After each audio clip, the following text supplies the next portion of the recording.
Most people agree that the right to hold and vote in a referendum is an important right. And most people also agree that someone seeking a zoning variance has a due process right to have their application decided by an objective decision maker considering the relevant legal principles. But what if these two rights collide?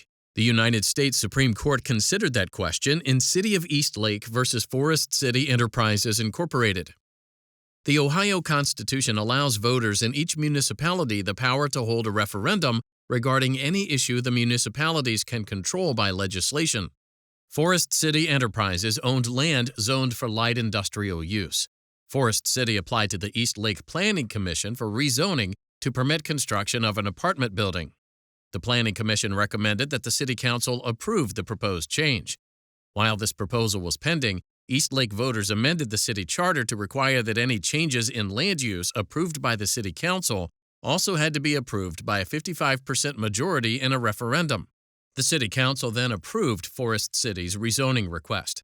Forest City sued Eastlake in state court, arguing that the charter provision constituted an unconstitutional delegation of legislative power to voters. While the case was pending, Eastlake held the referendum. The rezoning proposal failed.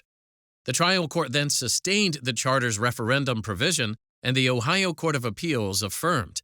The Ohio Supreme Court reversed, ruling that the referendum requirement allowed voters to decide rezoning questions in a standardless, arbitrary, and capricious manner.